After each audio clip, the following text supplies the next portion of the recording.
Bueno, buenos días a todas y a todos. Como los tiempos son muy apurados, vamos a empezar rápido. Iniciamos la primera mesa redonda de estas jornadas.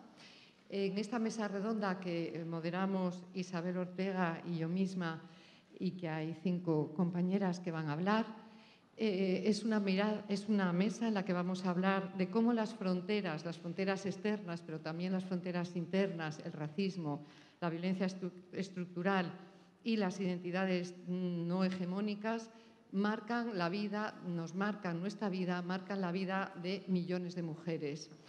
Lo hacemos, por lo tanto, desde una mirada interseccional en la que consideramos que la clase, la etnia, la raza, las identidades de género y las opciones sexuales atraviesan también nuestra condición de mujeres y que, por lo tanto, lo abordamos desde una perspectiva también de un feminismo inclusivo.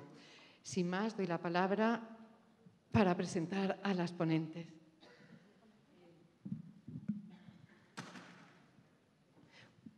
Buenos días. Bueno, es para mí un honor estar en esta mesa con Justa y con todas las ponentes que voy a presentar.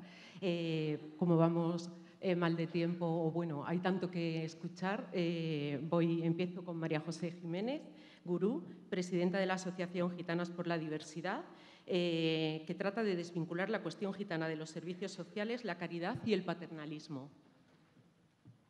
María José. Sí, tengo que utilizar esto, ¿no? Vale. Bueno, gitanas feministas somos mucho más que todo eso, ¿no? Y como tenemos muy poquito tiempo y hay personas muy importantes aquí que tienen que también soltar todo eso que os va a llevar a pensar mucho en casa, eso es lo que esperamos, daros que pensar, ¿no? Como tengo tan poco tiempo, me tengo que centrar en una o dos cosas. Yo estaría aquí hablando del feminismo gitano durante meses, porque hay información suficiente y cuerpos suficientes gitanos como para representar y atestiguar que hay un feminismo gitano. Lo que pasa es que se niega, se invisibiliza y se esconde, y con gitanas feministas se veta. A nosotras no nos dejan levantar la cabeza. Y no nos deja levantar la cabeza a la derecha, no nos deja levantar la izquierda. Por lo tanto, yo vengo aquí a cuestionar vuestro feminismo. Y necesito que se cuestione, porque si no, para nosotras no va a haber oportunidad. Yo vengo aquí a demostraros que el vuestro yo te creo, cuando se trata de las excluidas, cuando se trata de las negras, de las mujeres árabes, cuando se trata de las gitanas, cuando se trata de las racializadas, se convierte en un yo te callo. ¿Vale? Me voy a levantar porque es que estoy súper incómoda sentada. ¿Qué está pasando con las mujeres gitanas, con las mujeres negras, con las mujeres racializadas en general? Pues que cuando hablamos, cuando hablan las mujeres payas, las mujeres blancas, las mujeres feministas eurocentradas, europeas, lo que queráis, y las gitanas y las racializadas y las excluidas y las nadies no aplaudimos, no servimos de palmeras, no servimos de maniquís, entonces no os servimos a vosotras, no os servimos a vuestro feminismo, no os servimos a un yo te creo, no os servimos en el cartel, no os servimos en ese acompañamiento en momentos muy puntuales políticos. Estamos a las puertas de las regionales, de las municipales, de las europeas. Si no vamos de palmeras o de figurantes, no servimos. Servimos a la causa de las payas, servimos al feminismo de las payas. Y en el momento en que cuestionamos, disentimos, os decimos que sois privilegiadas, que sois payas, que no ejercéis o no solo tenéis un discurso feminista, pero no revisáis los privilegios, no revisáis el racismo razonable que ejercéis cada día con cada una de nosotras, con cada una de las excluidas. ¿Qué es eso del racismo razonable? Pues el racismo razonable no vale con vosotras. El racismo razonable es como el machismo. que por supuesto no toleráis, lo cuestionáis, lo disentís, cuando estáis en un foro de hombres que quieren coger el control, que quieren coger la batuta, que os dicen que os calléis y que ya vendrá vuestro momento, etcétera, etcétera, etcétera. Por supuesto que no lo toleráis. Pero es que eso mismo, cada cosa que hacen en ese espacio los hombres con vosotras, lo hacéis vosotras con las excluidas, con las racializadas. Y no os lo cuestionáis. No os lo cuestionáis. No entendéis que el yo te creo, cuando se trata de otras, de las nadie, de las que a nadie interesa, se convierte en veto. Cuando Gitanas Feministas disiente, cuando Gitanas Feministas cuestiona, todas las mujeres feministas eurocentradas, feministas, hacéis una crítica feroz. Feroz es que nos machacáis, nos hundís, nos derrotáis. ¿Por qué? Porque realmente vuestro feminismo no es un feminismo antirracista. No lo es, porque no os toca, porque no sois negras, porque no sois gitanas, porque no sois mujeres árabes, porque no tenéis nuestros cuerpos, porque no habéis vivido nuestra resistencia. No os ponéis en el lugar. ¿Sabéis lo que hacéis? Estoy hablando de las mujeres feministas de la izquierda. Imaginaros lo que hacen los de la derecha. O imaginaros lo que hacen los hombres. ¿Sabéis lo que hacéis? ¡Qué guapa! ¡Qué morena eres! Tienes un pelo precioso. ¡Qué bien hablas! ¡Qué bien hablas, de verdad!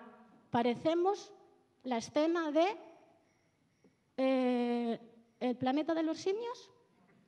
¡Hostia, la mona habla! Pues sí, la mona habla. Y además de hablar, piensa. Y además de pensar, tiene un discurso feminista. Y además de tener un discurso feminista, os podemos cuestionar por todos los lados. ¿Qué va a pasar en las elecciones? ¿No nos peleamos tanto por las cuotas? ¿No nos peleamos tanto por ese techo de cristal? ¿Y las que nos estamos hundiendo en el suelo? Para nosotras no hay techo de cristal, en ninguno de los sentidos. Vuestro discurso de techo de cristal a mí no me sirve para nada. A ella no le sirve para nada. A aquella no le sirve para nada, porque nos hundimos en el suelo. No tenemos techo de cristal, ni siquiera sabemos qué es eso. ¿Dónde están nuestras cuotas? ¿Dónde está nuestra lista cremallera de hombre-mujer, hombre-mujer? Que solo existe hombre blanco, mujer blanca, hombre blanco, mujer blanca. Metemos a una negra a la fila para que haga el apunte de color y tengamos un cartel intercultural. ¿Qué pasa? ¿De verdad que no os cuestionáis todas estas cosas? ¿De verdad que no sabéis que para nosotros no va a haber esperanza como no os cuestionáis vuestro feminismo payo? ¿Como no os cuestionáis vuestros privilegios de izquierdas? ¿Como no os cuestionáis vuestros privilegios de mujeres?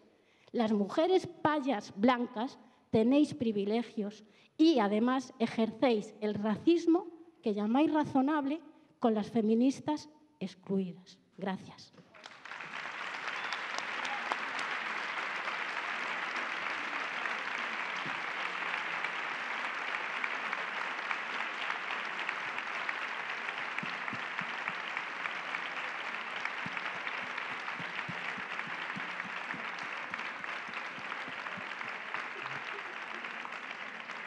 Bien, muchas gracias, María José. Siempre nos interpelas con mucha fuerza y es un lujo contar con eso. A continuación nos va a hablar Salma Macián, licenciada en Historia y Antropología Social, doctoranda en Estudios Migratorios en el Instituto de Migraciones de la Universidad de Granada, militante antirracista y contra la islamofobia en varios espacios y colectivos de personas racializadas. Escribe en el blog 1492 por un antirracismo político del Salto, espacio de análisis y denuncia del racismo en el Estado español desde una perspectiva decolonial. Gracias. Bueno, gracias. Suerte que me has presentado, así me acuerdo de quién soy, qué hago aquí, porque ir detrás de la maestra, ¿no?, de la gurú, es como, ¿qué voy a decir yo que no haya dicho ella ya, ¿no? Además, no sé, una mujer heredera de 600 años de resistencia, ¿no?, de las mujeres gitanas aquí, en este territorio. Por lo tanto, a los nervios que ya traía se suman este hecho, ¿no? Pero bueno, vamos a intentarlo, que para eso estamos aquí. Bueno, yo siempre empiezo como, bueno, empezamos en realidad ya todas o cada vez más, ¿no? Situándome como mujer migrante marroquí, musulmana. Luego, evidentemente, también habría que ¿no? hablar de los privilegios, como nos decía la gurú. Entonces, soy una mujer cis, hetero, con estudios universitarios. Eso también marca mi experiencia, ¿no? Y a la hora de pensarme en este espacio, de pensarme en esta mesa, la verdad lo hablábamos con las compañeras antes, se me hacía muy difícil porque, bueno, habéis visto el título de la mesa, ¿no? Entonces era un conflicto porque ya, o sea, pronosticaba un conflicto, ¿no? Y como ha dicho la gurú, ha señalado la gurú, estamos un poco cansadas también de todo el desgaste emocional y psicológico que suponen muchas veces estos espacios, estas conferencias, estas charlas, estos debates, ¿no? Porque tenemos mucho que hacer y perdemos mucho el tiempo en estos desgastes que no ayudan ni a vosotras, ni a nosotras, ni a ellas, ni a las otras, ni como queramos nombrarnos, ¿no? Entonces yo me preguntaba, ¿no? Cómo, ya, pues para abrir la cuestión, ¿no? Cómo plantear aquí, ¿no? En este espacio, una lucha común cuando mi presencia aquí está fuertemente atravesada precisamente por las luchas que nosotras, ¿no? tenemos también dentro de los feminismos mismos, ¿no? ¿Cómo hacer para que nuestra presencia aquí, como decía la gurú, ¿no? tenga algún sentido más allá de darle color o exotismo a las jornadas, al feminismo del Estado español, ¿no? Quizá me preguntaba, ¿no? Quizá habría que empezar señalando o por plantear cuál ha sido esa dimensión a la que también apuntaba. Ahora soy yo la palmera. ¿Cómo ha sido, ¿no? ¿Cuál ha sido esa dimensión colonial del feminismo eurocentrado y cómo ha contribuido a construirnos, ¿no? como sujetos pasivos, sin voz, sin agencia política, ¿no? Me preguntaba, no sabía cuál iba a ser el público, por lo tanto me preguntaba si nosotras, no todas nosotras, estamos dispuestas ya de una vez a desterrar de nuestros universos feministas las certezas islamófobas, ¿no? que albergamos sobre las mujeres musulmanas, las construcciones racistas a través de las cuales nos hemos educado, nos han educado en percibir a las mujeres marroquíes. Y si estamos ya en ese punto, por lo tanto, puedo dejar de hablar de eso para empezar a hablar de otras cosas más importantes, o estamos aún en el punto previo en el que tenga que volver a hablar otra vez de todas estas cuestiones, ¿no? Las jornadas, ¿no? se preguntan por cuál ha de ser, ¿no? cuál ha de ser esa lucha de las mujeres que cambie el mundo. Para mí, ¿no? tenemos que reconocer y revisar que como mujeres que habitamos este territorio, ¿no? que es este monstruo que es Europa, nos beneficiamos de un sistema que precariza otras vidas, deshumaniza otras existencias, porque si no, no va a cambiar nada.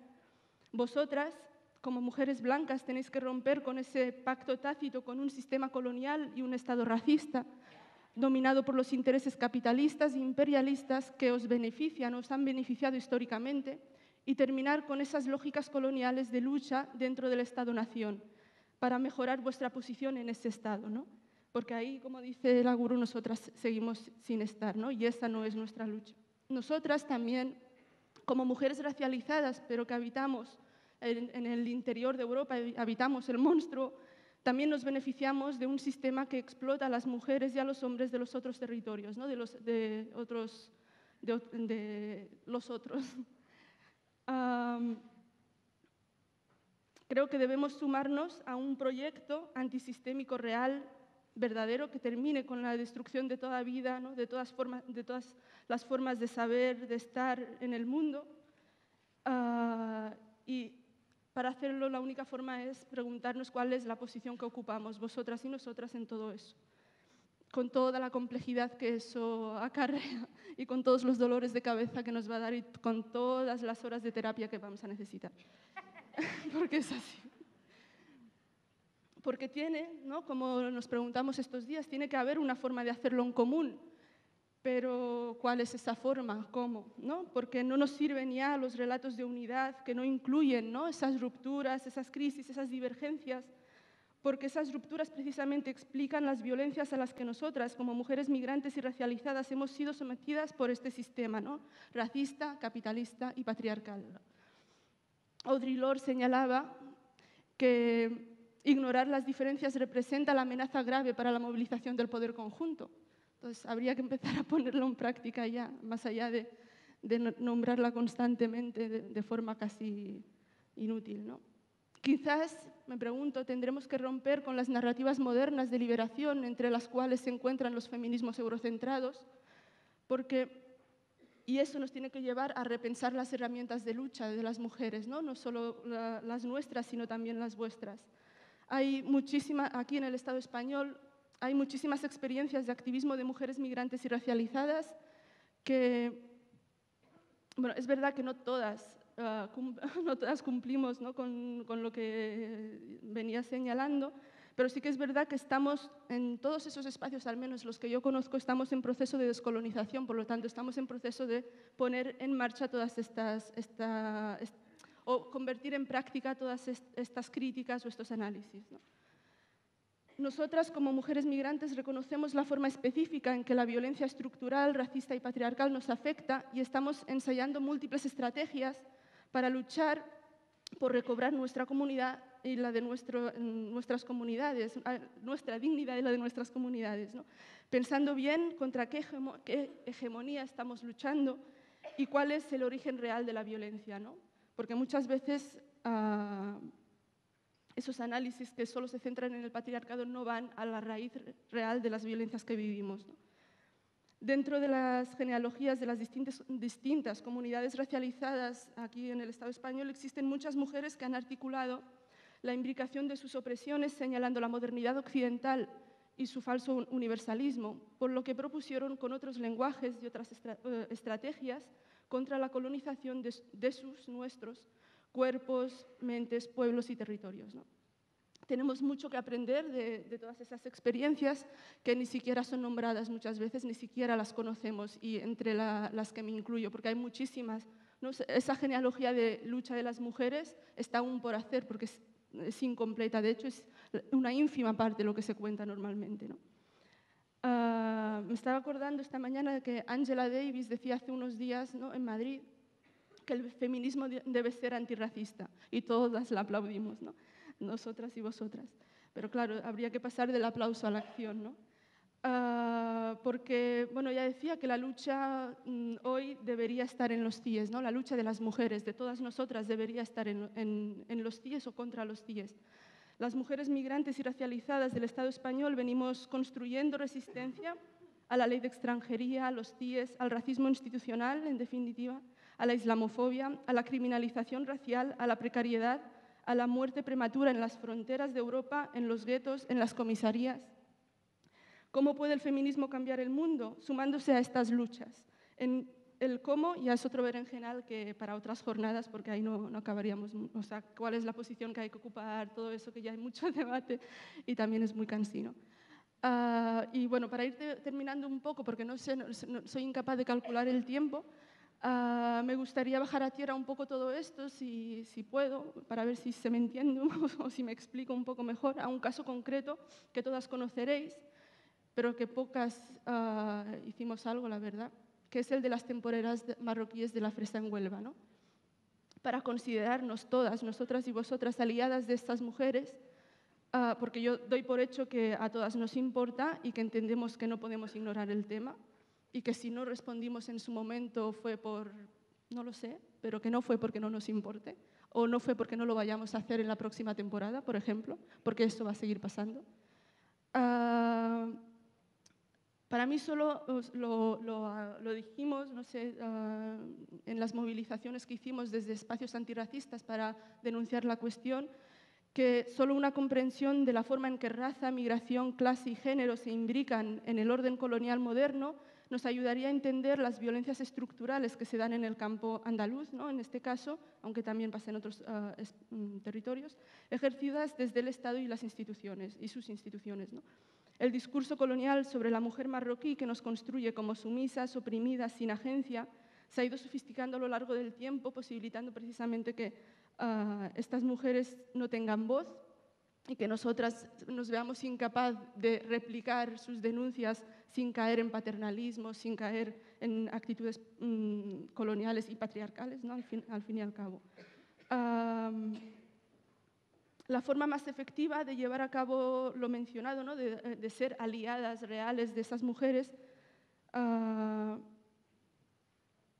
para mí es denunciar lo que decíamos, ¿no? Denunciar la existencia de una ley que en el Estado español desde el año 85, que es la Ley de Extranjería, que es un dispositivo deshumanizador, racista y patriarcal, ya que a través de esta ley se prohíbe, por ejemplo, a través de esta ley se explican muchas de las violencias y las construcciones racistas y patriarcales que se han hecho sobre la mujer marroquí. Hablo y de las otras mujeres migrantes, pero bueno, hablo de lo que me toca, ¿no?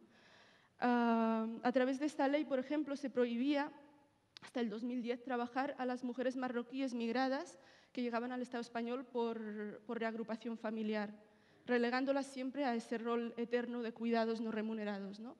Esto se hacía, se relegaba a las mujeres marroquíes al ámbito doméstico, mientras se decía que qué malos los moros que no dejan a sus mujeres trabajar, ¿no? Entonces, hay y hay que decirlo, muchas de esos feminismos de la diferencia, muchas de esas mujeres feministas a las que sí les hemos importado las marroquíes, lo que han hecho, desgraciadamente, es legitimar eso, ¿no? De qué malos son los moros que no dejan trabajar a las moras, cuando la realidad, que yo no voy a negar el machismo dentro de mi comunidad, pero esa es nuestra lucha que se da en otro espacio y a nuestra manera y bajo otro...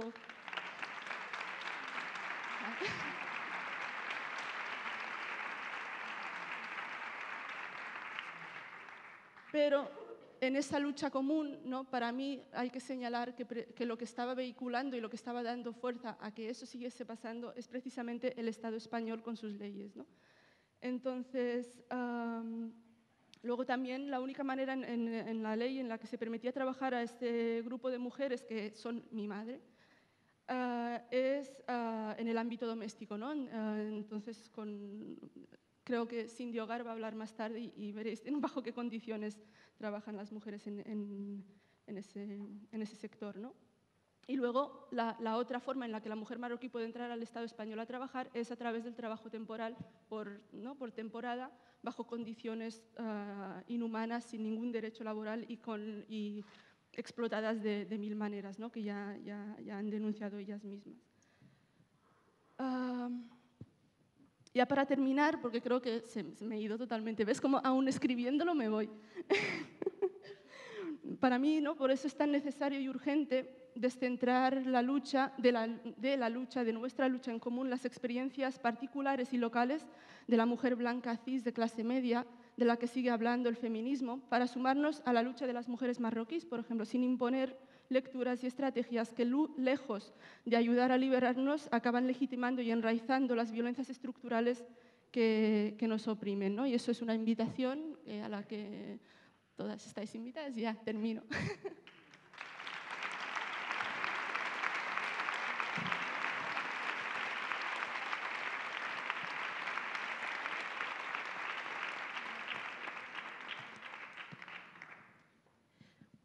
Muchas gracias, Alma. A continuación hablará Lorraine Litt. Es abogada y coordinadora del Centro Legal de Lesbos, una organización para defender y luchar por los derechos de migrantes y refugiadas y refugiados en la ciudad griega. El Centro Legal está compuesto por personas voluntarias internacionales que proporcionan asistencia legal a demandantes de asilo y abogadas y abogados de Grecia. Anteriormente, Litt trabajó en investigación de los derechos humanos en Colombia y a favor de los derechos de las y los palestinos en Palestina. Bueno, gracias. Primero, aquí estamos en un panel hablando de migración y los excluidos. Y creo que es importante mencionar que no todos los migrantes son excluidos. Yo, por ejemplo, he viajado a Grecia para trabajar. Como tengo pasaporte de Estados Unidos y también de Reino Unido, yo he podido reubicarme sin ningún problema. Entonces, cuando estamos hablando de los migrantes excluidos, estamos hablando de las ideologías nacionalistas que motivan las políticas donde algunos están bienvenidos y algunos no. Entonces, yo quería enfocarme hoy en esas ideologías que motivan las políticas migratorias, porque como feministas tenemos que combatir no solo el sexismo, pero también esas políticas migratorias. Yo desde hace 2 años estoy trabajando en ese centro legal en Lesbos, donde brindamos apoyo a la población migrante. Esa población no puede acceder a las vías legales para entrar en Europa y no tiene otra opción sino de cruzar el mar desde Turquía esperando que lleguen con seguridad. Ya cuando llegan, la única opción que tienen para poderse quedarse en Europa legalmente es solicitar el asilo, o sea, solicitar que el Estado europeo les brinda protección. Esas políticas migratorias son, en efecto, políticas basadas en racismo y una idea de superioridad cultural, donde, en efecto, migración desde el sur al norte es limitado, mientras los y las que somos de Estados europeos y de América del Norte tenemos facilidad en movernos. Este sistema migratorio también fortalece la relación paternalista de los países europeos y también norteamericanos con el sur global y niega el importante papel que desempeñan los países europeos y sus intereses económicos para influir las tendencias migratorias. Al pretender ofrecer protección, los estados europeos se presentan como los bastiones benevolentes de la igualdad y la democracia, a pesar de su explotación económica en el sur, la participación en conflictos y su apoyo a los regímenes represivos en el sur global. Ni hablar del racismo, homofobia y sexismo dentro de nuestras propias fronteras. Digo que esas políticas de exclusión están basadas en racismo porque en muchos países europeos la nacionalidad y la raza son estrechamente vinculadas. Hay países europeos, por ejemplo, donde aún los nietos de ciudadanos tienen derecho a la nacionalidad porque tienen esa sangre supuestamente europea. La migración desde el sur, entonces, es una amenaza para una imaginada identidad nacional blanca y ahora lo limitan con ese sistema exclusivo reservado solo a los refugiados. De hecho, en griego, la palabra para nación es ethnos, que es de donde viene la palabra etnia. Los resultados trágicos de esas políticas de exclusión para la gente del sur, quienes viajan sin permiso al norte, se ven exagerados en Lesbos. Ya dentro de Lesbos, como resultado del acuerdo con Turquía, hay más de 10.000 personas que están atrapadas en la isla, que no tienen derecho a salir y están excluidas de la sociedad, de la política y económicamente. Yo, pues como trabajo en eso como abogada, yo puedo hablar de horas de todas las violaciones de derechos humanos que enfrentan los migrantes a cada paso. Y las mujeres y la gente LGBT migrante en particular enfrentan mayores dificultades, tanto en el viaje como dentro de los hotspots como el campo de Moria. Pero yo creo que es mejor escuchar de ellas mismas en vez de que yo hablo en su nombre. Y bueno, yo como abogada trabajando ahí, yo quería enfocarme en las políticas de exclusión, porque si realmente queremos solidarizarnos con las mujeres y gente LGBT refugiados, tenemos que cambiar esas políticas de exclusión que resultan en la explotación de esas personas. Y también porque esas ideologías de superioridad nacionalista muchas veces están combinadas con ideologías sexistas contra las mujeres y contra la gente no cisgénero. De hecho, hemos visto una y otra vez en Europa y también en Norteamérica que en efecto son una y misma gente, hombres blancos, que tienen esos dos posicionamientos racistas y sexistas. Yo quería dar, si tenemos tiempo, 2 ejemplos recientes de Lesbos para demostrar cómo esas intersecciones pasan. Hace aproximadamente 6 meses, en Lesbos, afuera del campo de refugiados, un hombre griego disparó a un joven de Siria, de 16 años. El joven sobrevivió, él está bien. El hombre fue arrestado, pero cuando se fue al tribunal, en la audiencia dijo que estaba protegiendo su propiedad, que ese joven estaba supuestamente intentando robarle el ganado. Había mucha gente de su pueblo que llegó para apoyarle, solamente porque querían demostrar su oposición a la presencia de migrantes en Lesbos. Finalmente decidió liberarlo esperando su juicio. Un par de meses antes de ese incidente había otro caso en que 3 hombres de Eritrea y Etiopía fueron arrestados cerca del mismo sitio. Ellos fueron acusados de haber intentado robarle ganado de otro griego en la zona. Aunque había mucha evidencia de que no fueron ellos y que no tenían nada que ver y ni siquiera ningún ganado fue robado, a ellos 3 les mandaron a la cárcel esperando el juicio. Y en esa audiencia donde se decidió eso, también las mismas personas del pueblo vino para apoyar al propietario. Bueno, yo no soy a favor de la encarcelación de nadie esperando el juicio, pero la diferencia en cómo el Estado y la población del pueblo trató a los acusados, en este caso refleja que la vida de los no deseables, de los excluidos, vale aún menos de la propiedad de los blancos europeos. No quiero condenar a todo el pueblo en Lesbos porque hay mucha gente solidaria ahí todavía, pero es un sector importante que está creciendo globalmente de la ultraderecha que tiene esos posicionamientos sexistas y racistas.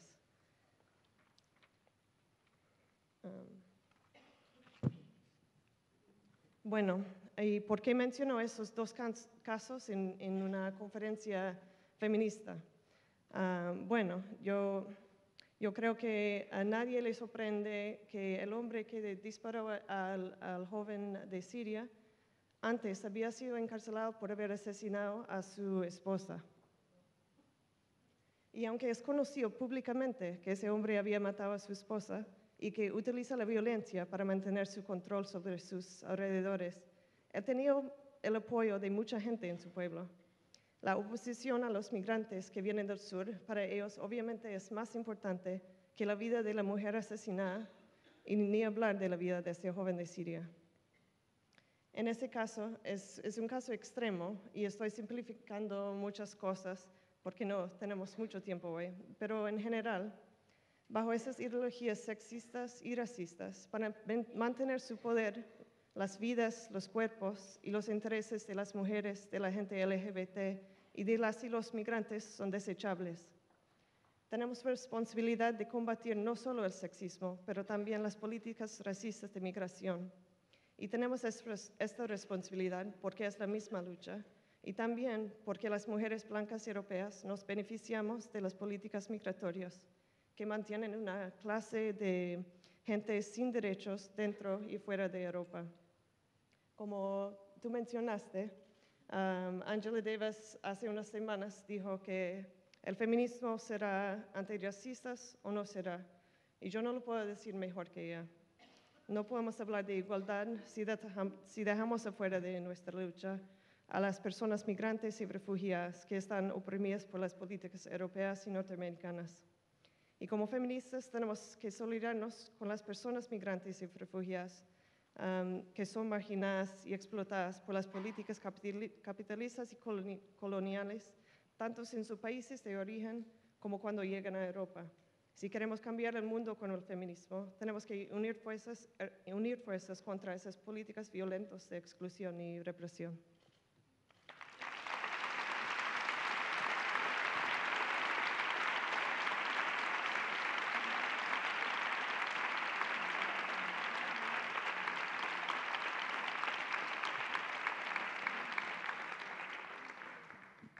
Gracias, Lorraine.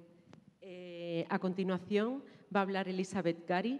Es activista por los derechos de los y las refugiadas en Berlín y una de las fundadoras de Women in Exile, Mujeres en el exilio. Gary llegó a Alemania en 1996 huyendo de los disturbios políticos y la inseguridad en Kenia. Durante 6 años vivió en un centro de refugiados. Las malas condiciones la empujaron a fundar Women in Exile en 2002. La organización trabaja por la abolición de las leyes discriminatorias contra inmigrantes y solicitantes de asilo y se centra en la intersección del racismo y machismo que afecta a las mujeres migrantes en Alemania. Women in Exile propone talleres para mujeres en campos de refugiados y organiza manifestaciones para protestar por las legislaciones antiinmigrantes. La asociación también organiza tours en todo el país para movilizar a las mujeres refugiadas para que se organicen y trabajen contra el racismo sistémico. En 2016, Women in Exile recibió el Premio de Derechos Humanos de la Fundación Gerhard y Renata Baum. En febrero de 2018, Gary recibió la Medalla de Mérito de la República Federal de Alemania por sus años de compromiso con los refugiados y con las refugiadas. Además de su trabajo en Women in Exile, Gary trabaja voluntariamente como miembro de la Junta en el Consejo de Refugiados de Brandeburgo. Adelante. Un momentito, Elizabeth va a hablar en inglés. Las que no hayáis cogido aparatitos de traducción y lo necesitéis, están para escuchar en castellano, están ahí fuera, ¿vale? No tenéis ninguna.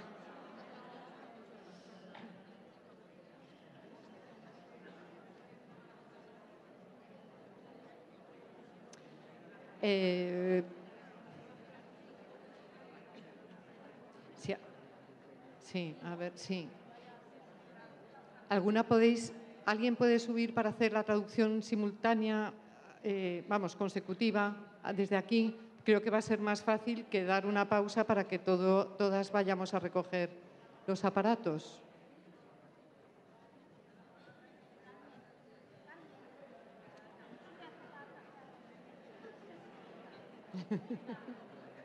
Carmen, anímate. ¿Lo puedes intentar tú? Espera, voy a ver.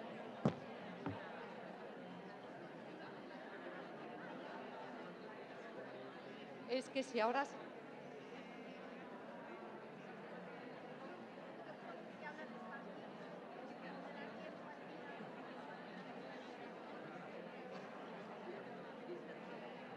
Vamos a hacer un cambio. Que damos tiempo a resolverlo.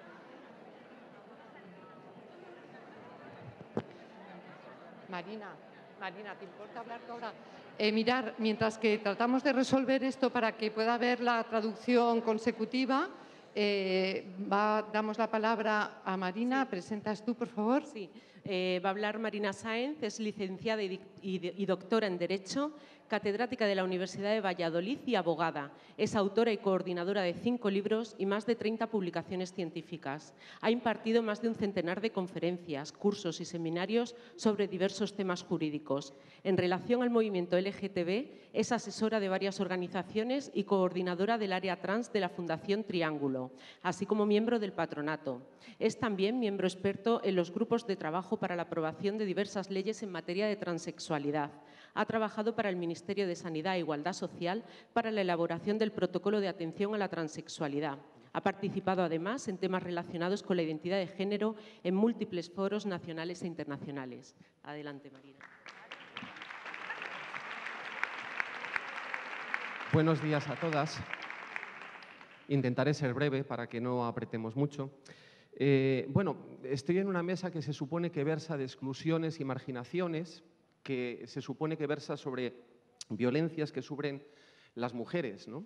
Por el hecho de ser mujeres, básicamente, y por las cualidades que tienen además de ser mujeres. Y a mí me toca hablar de un colectivo que está en una situación extraña, porque a mí me toca hablar de las mujeres que todavía estamos reivindicando el derecho a ser reconocidas, el derecho a que nuestra identidad no se discuta, ¿no? Cada vez que hablemos de una marginación que sufre una mujer, y no digamos las que puede sufrir una mujer por ser negra, árabe, gitana, migrante, todavía hay que recordar que encima podría ser trans, y podríamos dar un escalón más, porque todos los factores de discriminación se suman, no se excluyen. Y bueno, pues tengo que aclarar que esto no es algo moderno, que hemos existido siempre, en toda época, en toda cultura, en todo país. Tengo que aclarar que es verdad que cuando llegaron las sociedades patriarcales se nos dio una solución muy clara. Se nos exterminaba, se nos metía en galeras, en la prisión, en los psiquiátricos, se nos hacía la lobotomía, que todavía tengo compañías que estuvieran en una mesa recibiendo electrodos por un psiquiatra que se llamaba López Ibor en este país.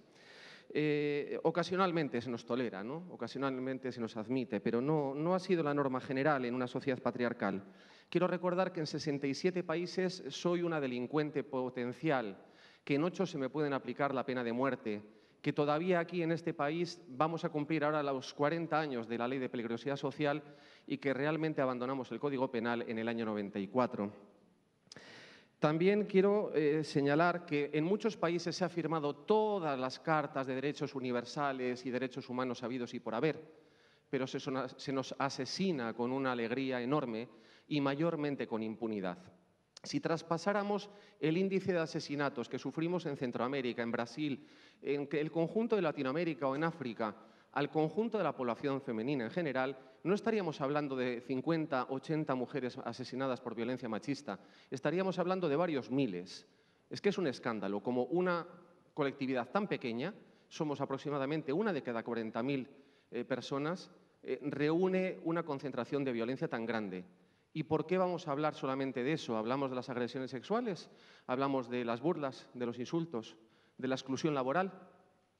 ¿Por qué no recordamos que en la muy decente Europa se nos puede obligar a divorcios forzosos, a que tenemos estatus de ciudadanía civil disminuida, a que en muchos sitios no tenemos derechos de familia? O este país, que me dicen que es el mejor del mundo y probablemente lo sea para ser mujer transexual, pues bueno, yo para tener mi DNI me tuve que ir a un registro civil a declararme trastornada mental. Hola, soy una loca, aquí me tenéis. Esta es la realidad, pero no he venido aquí a daros pena. Mirad, tenemos el corazón muy duro y la piel muy gruesa, estamos ya muy curtidas. Yo vengo a alertar sobre qué es lo que se nos viene encima, porque estamos muy subidas de tono, porque estamos consiguiendo unas cuantas leyes, unas cuantas reformas y porque el 8 de marzo nos fue muy bien. Pero quiero recordar que ahí tenemos enfrente a un señor que se llama Trump, que está ahora empeñado en definir a nivel federal el concepto de hombre y mujer según has nacido con pene o no, porque entonces nos excluye como categoría, nos excluye como destinatarias de prestaciones sociales y políticas y nos excluye como interlocutoras del todo. Es el paso previo, el exterminio conceptual, al paso previo del exterminio social. Que también se ha aprobado en Supremos como el de Estados Unidos la idea de la objeción de conciencia religiosa, el derecho a no atender a alguien como yo porque no soy un ejemplo de vida cristiana, que hay 16 estados trabajando en la ley de váteres, esa que dice que yo tengo que irme a un váter de hombres con independencia de mi situación personal y de mi identidad y de mi legalidad. ¿Por qué? Pues porque al parecer debo de ser un peligro si entro en un vestuario femenino, pero que entre en un váter masculino no supone ningún riesgo para mí, claro que no. Que en el 76% de las cárceles de hombres, cuando se nos encarcela, el 76% de las mujeres trans sean violadas, eso tampoco es trascendente, ¿no? Se nos intenta excluir una vez más. Y que este discurso no es único, porque tenemos a Bolsonaro, a Víctor Orbán, a Andrzej Duda, es que la lista es larga, Salvini, y bueno, aquí tenemos los locales, ¿no? Ahí está Mayor Oreja, Casado, y todos estos vienen con un discurso de contraposición de identidades y de contraposición de legitimaciones. No, si esta gente está muy bien, pero ¿por qué tengo que verla en un espacio público? No, si esta gente puede hacer lo que quiera, pero ¿por qué mis hijos que quieren ser educados en una fe católica tienen que convivir con estos pequeños monstruitos que aparecen por ahí? Es un discurso que, bajo la pretensión de que defienden sus derechos, está defendiendo el privilegio de excluir de toda la vida, el de siempre. Yo quiero llamar la atención sobre el hecho de que a nosotras nos han puesto en la primera línea de batalla en esa guerra que han declarado contra las teorías de género, pero que todas vamos en el paquete, que realmente todas estamos detrás, con el riesgo de terminar haciendo calceta en la cocina una vez más. En definitiva, el mensaje que yo tengo es que me parece un escándalo que todavía parte de lo que está representado en esta mesa no se considere parte de la lucha mainstreaming o de la lucha principal, que todavía estemos haciendo luchas por separado, porque no es que sea necesaria la interseccionalidad, es que esto es una táctica de supervivencia ante el movimiento pendular represivo que se nos viene encima, porque nos han cogido miedo. Han visto que esto es una revolución, efectivamente, y han visto que la primera táctica es la de siempre, divide y vencerás. ¿Cómo puede ser que cuando muere un activista transexual no se monte un escándalo? Siempre aparecen 25.000 justificaciones. Claro, es que esta gente hace una vida rara, son muy marginales, era prostituta. Siempre hay muchas explicaciones para justificar que nosotras sufrimos una violencia que está muy normalizada. Y de alguna manera esto ya tiene que ser algo que nos cree sarpullidos a todas. Porque efectivamente formamos parte de un movimiento revolucionario, de la revolución más trascendente que habrá habido en los, ¿qué?, 3.000 o 4.000 años pasados. Formamos parte de un movimiento revolucionario bonito, porque es inclusivo, porque es pacífico, porque las únicas muertas las ponemos nosotras. Y corremos el riesgo de ser un faro de luz en un mar de oscuridad, no nos engañemos. Pero eso sí, yo os animo a todas a que brillemos, compañeras, pero por favor, todas juntas. Nada.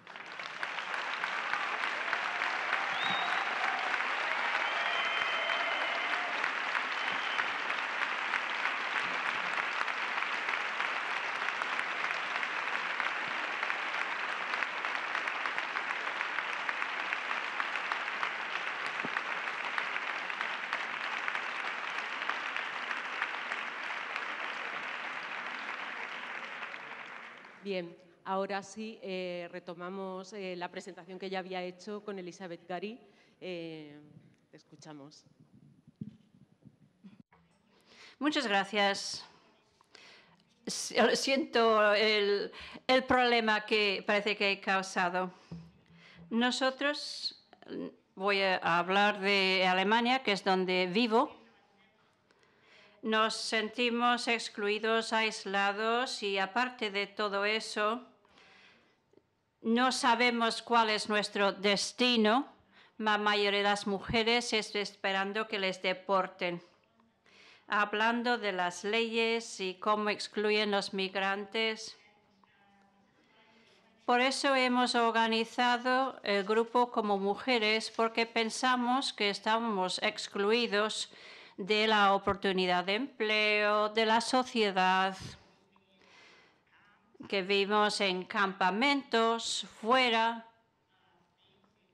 Sé que hay cosas en Europa, en Italia, también, no sé, en España. El sistema quizás no es tan bueno para refugiados, pero en Alemania queremos dar mejor alojamiento para las personas. Estos refugiados están en campamentos aislados, donde encontramos muchas barreras, violencia entre hombres, mujeres, porque en estos lugares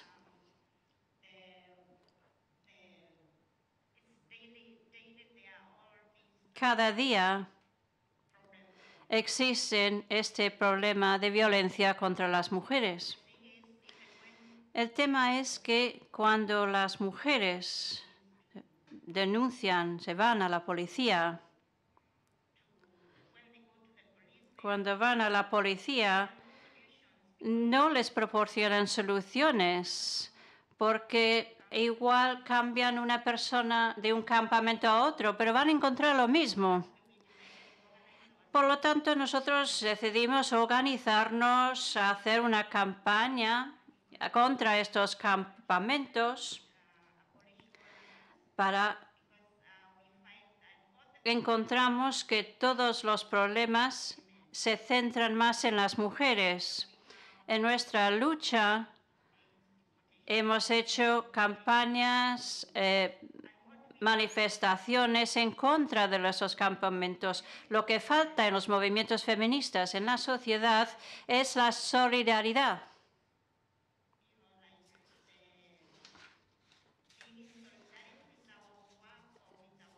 Con nuestro trabajo, nuestra lucha, porque encontramos que cuando queremos salir de los campamentos, la sociedad dice, bueno, pero no tenemos apartamentos, alojamientos suficientes, no hay viviendas para para alojar a los refugiados. Y para nosotros es que se pueden hacer viviendas especiales. En Berlín, donde vivo yo en estos momentos, hay muchos grupos feministas que viven en viviendas y es una solución a corto tiempo, a corto plazo.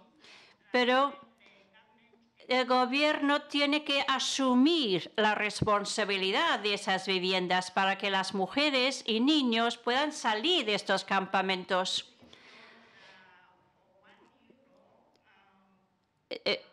Se hace trabajo que se les paga €1 por hora. Se hacen trabajos en los campamentos.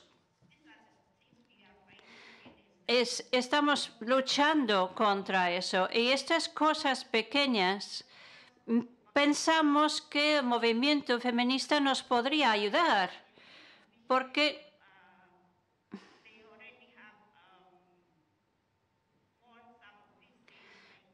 ellos ya han luchado, ya han ganado algunas cosas y nos podrían ayudar. Por lo tanto, ¿por qué tenemos que empezar desde cero? Nosotros somos mujeres. ¿Por qué no aunamos fuerzas? Porque vosotros ya sabéis de qué va la cosa. No tenemos por qué empezar desde cero. El otro tema es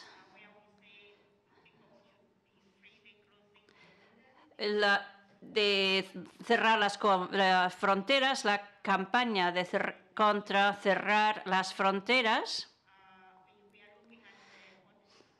Estamos viendo qué es lo que está pasando en el mar, la gente se muere. Es como un genocidio y pedimos a la sociedad que lo estudien. El gobierno libio dice, bien,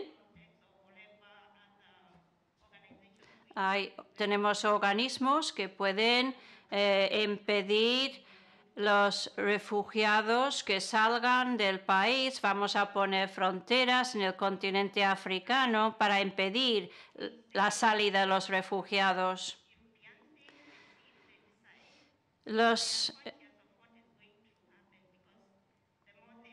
Cuanto más cierren las fronteras, más van a luchar los refugiados buscando maneras de salir. Y también nos preguntamos por qué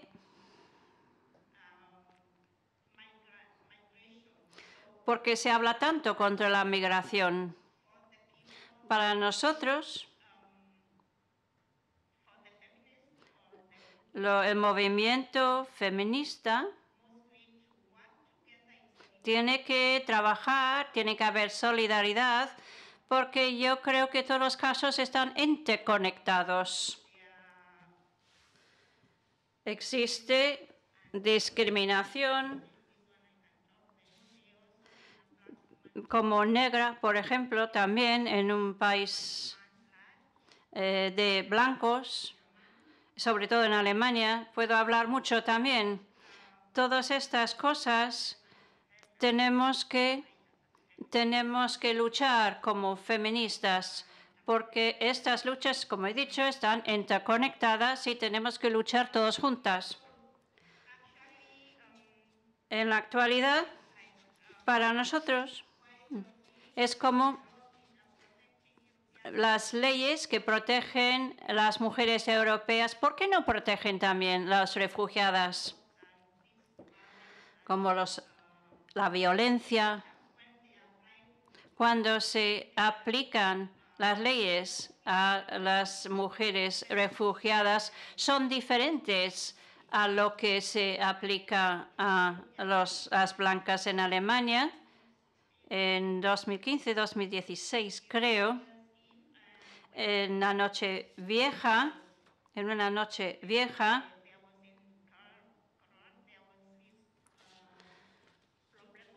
el problema de mujeres alemanas inmigrantes, y todo el mundo intentaba proteger a las mujeres alemanas. Y como nosotros mismos hemos pedido esta protección durante mucho tiempo y nadie lo ha dado, hemos hecho peticiones, hemos hecho denuncias al ministerio, pero nadie habló. Cuando pasó esto, nos invitaron a hablar y nosotros dijimos ya es muy tarde para hacer soluciones porque llevamos años quejándonos. Así que este es el tipo de solidaridad que nos gustaría tener de los grupos feministas europeas. Muchas gracias por su atención.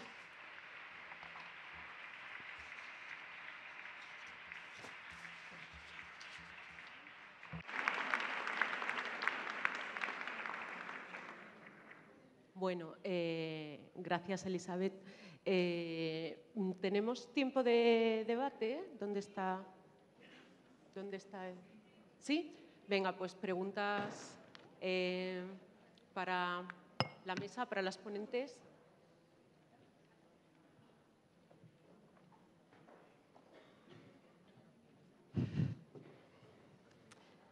Mientras vamos recibiendo más preguntas, que no a todas vamos a poder dar curso, para Marina, una pregunta. ¿El sujeto del feminismo es la mujer porque es la que sufre una presión estructural que es diferente de la discriminación de las y los trans? Bien, ¿Es que responder? sí, esto viene de una polémica porque alguien hizo hace 20 días, un mes, una afirmación muy poco afortunada, ¿no? Hay que cambiar el sujeto político del feminismo. No, el sujeto político del feminismo es la mujer, todas las mujeres. Esa es la cuestión. Es decir, ¿por qué cuando hablamos de todas las mujeres hay quien ya da por hecho que yo no puedo estar? ¿Por qué? Porque acepta el patrón normativo que el patriarcado le ha dado, ese que nos clasifica por nuestra genitalidad y por nuestra capacidad para ser madres y esposas. Es curioso, porque en el sexo yo no noto grandes diferencias con mis compañeras, ¿sabéis? O sea, es que hago lo mismo. ¿Qué pasa? ¿Que yo no puedo ser madre? Pues resulta que lo soy, tengo 2 hijos. ¿Qué pasa? ¿Que no sufro la misma discriminación machista? Perdona, pero tengo la misma experiencia que cualquiera de vosotras, a veces un poco agravada, porque mis prejuicios quizás son un poco más fuertes, los que tengo que sufrir. No, el sujeto político del feminismo es la mujer, todas las mujeres. Ese es el problema. Hemos ido incorporando a las mujeres que estaban excluidas al sujeto político del feminismo y tenemos que terminar con esta labor. Quiero recordar que esto empezó con las sufragistas, que eran unas mujeres de clase alta que reivindicaban el derecho de voto en un sufragio censitario, que no estaban pensando en las indígenas, en las negras, en las criadas, pero consiguieron el voto y al final para todas. Que también durante mucho tiempo se discutía si las lesbianas tenían que estar aquí. ¿Por qué? Pues porque si ellas no tenían la experiencia de la maternidad y toda la opresión que con ello conllevaba, y no, las lesbianas también eran madres y se les incorporó. Y es curioso que todavía estemos discutiendo si a mí se me incorpora o no. Y es curioso que haya gente que se sienta cómoda siendo feminista, yendo de la mano de la Iglesia Católica, de los integristas evangélicos, de los integristas islámicos, de las juventudes católicas, de Donald Trump, de Putin, de todo el movimiento nacional integrista que también tiene ese mismo criterio patriarcal de clasificación genital. La experiencia como mujer que tenéis todas vosotras es algo más que vuestra genitalidad. Si se os hace un vaciado, no sois menos mujeres. En definitiva, creo que esta es una lucha social, política y cultural. Y además, es que tenemos que remover todo el ideario de una sociedad patriarcal. Y aquí hay muchas que no se dan cuenta que están repitiendo lo que les dijeron en el patio de las teresianas.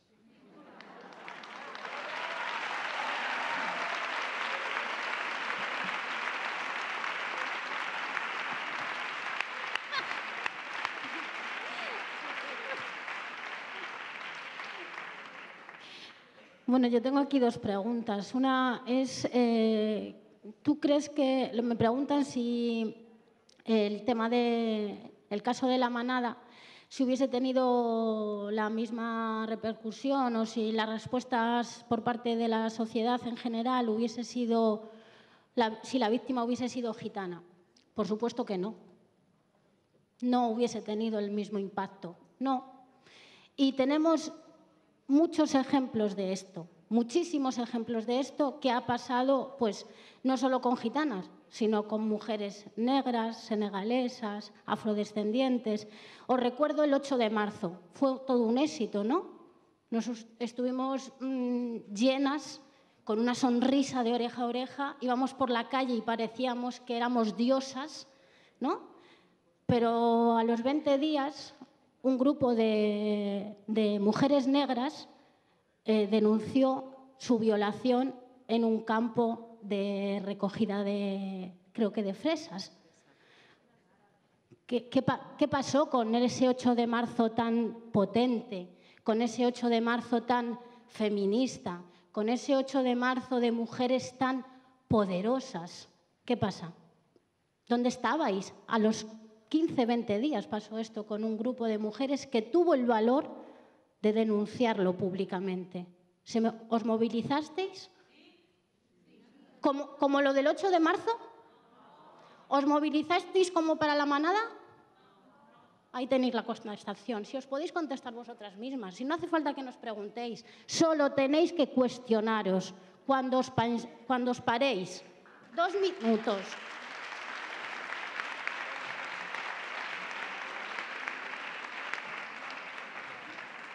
Cuando seáis capaz, de verdad, de pararos 2 minutos, sentaros en vuestro sofá o sentaros en una escalera y pensar cómo reaccionáis ante la misma problemática, ante las mismas cuestiones, ante las mismas situaciones políticas, económicas, sociales, de empleo, de vivienda, cuando se trata de una blanca paya y cuando se trata de una mujer que no es paya, las reacciones es que no son nada ni igualitarias, ni feministas, ni de izquierdas, ni solidarias.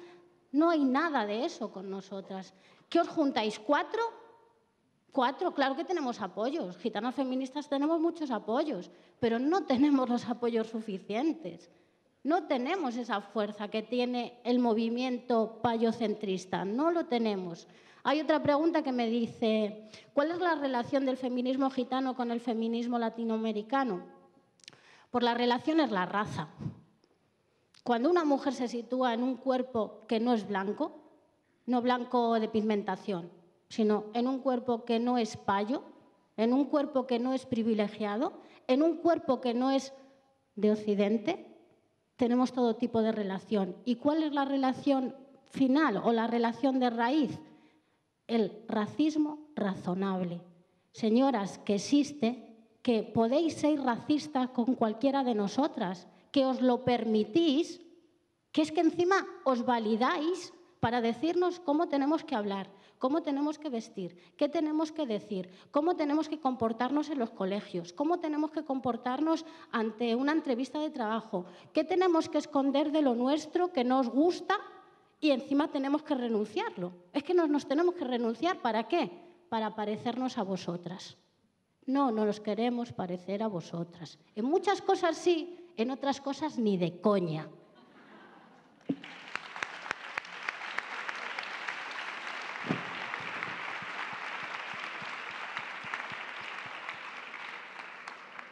Bueno, a mí me han dicho que sea muy escueta y casi que mejor, porque la pregunta es, ¿consideras que el movimiento feminista en España es islamófobo? Casi podría decir lo mismo que la Guru, si os podéis responder vosotras mismas en realidad. Yo creo que, bueno, creo no, es un hecho, ¿no? La islamofobia es una forma de racismo estructural que además en el caso del Estado español está íntimamente ligado a la propia construcción del Estado, ¿no? O sea, el odio al musulmán, al moro, a lo islámico, forma parte de la identidad española y eso es así y sale en los peores momentos, ¿no? Entonces, el movimiento feminista español que no se ha revisado esa cuestión identitaria, esa España es islamófobo, sí. En la mayoría, o sea, al menos que yo conozca, porque tampoco supongo que será un movimiento muy amplio, al que yo sepa, sí. Entonces, no sé, es un debate abierto, como decía, ¿no? Con Justa, que supongo que también daría para otra jornada, pero si la islamofobia forma parte, o sea, solo una pregunta, si hubiese sido una mujer musulmana con hijab, ¿qué hubieseis pensado todo lo que he dicho? ¿Cuánto de lo que habéis aceptado de mí, cuánto hubieseis aceptado de ella? Seguramente muchísimo menos. Aunque no sé qué es lo que habéis aceptado o habéis dado válido de todo lo que he dicho yo, ¿no? Pero, y el hecho de que dentro de las mujeres musulmanas ciertas identidades con cierto passing, como decía, que se parecen más a vosotras, tienen más cabida que otras, pues también habla de la islamofobia del movimiento feminista, ¿no? Y ya. No sé.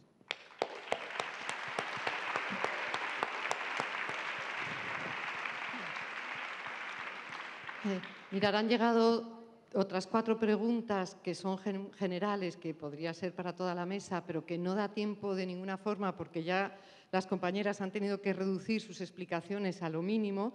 Entonces, simplemente las vamos a formular para que sepáis qué es lo que se ha preguntado, pero no hay tiempo porque ya nos estamos comiendo el tiempo de las siguientes compañeras, simplemente para que lo sepáis y que lo conozcáis, ¿no? Una es, todas estas mujeres nos abren camino en el feminismo que tenemos que construir. Gracias por esta mesa. Todas tienen voz aquí, excepto las prostitutas o trabajadoras sexuales. ¿Por qué no defendemos los derechos de todas las mujeres? Esa es una.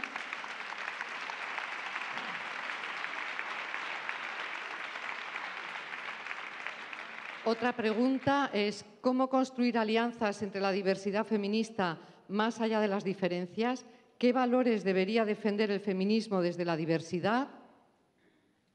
¿Hay otras también? Sí, bueno, hay una pregunta muy interesante que podemos llevárnosla como deberes, ¿no?, para pensar, que dice, ¿incluir cuotas de diversidad dentro de las cuotas mujer es necesario? ¿Es posible? Y si es así, ¿por qué no se propone o hace? Y luego también nos ha llegado una felicitación a la mesa por tirarnos de las orejas al feminismo cis hetero blanco payo. Nos sigue haciendo mucha falta, por desgracia, porque estamos lejos de ser feminismo del 99%.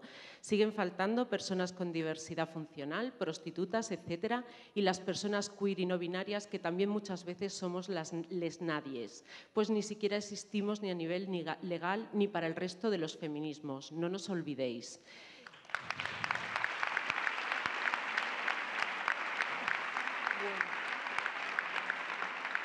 Para terminar, un poco así como una conclusión, una reflexión de esta mesa tan rica, ¿no?, que tanto nos ha aportado, creo que debemos llevarnos la idea de que hay que superar los procesos de clasificación, estigmatización y exclusión, porque tenemos que ampliar el sujeto del feminismo, que ha sido también una polémica muy reciente. Tenemos que incluir a todas las mujeres racializadas porque tienen mucho que decir, solo falta escucharlas, tienen discursos muy potentes y esto es lo que enriquece los feminismos en plural. Gracias.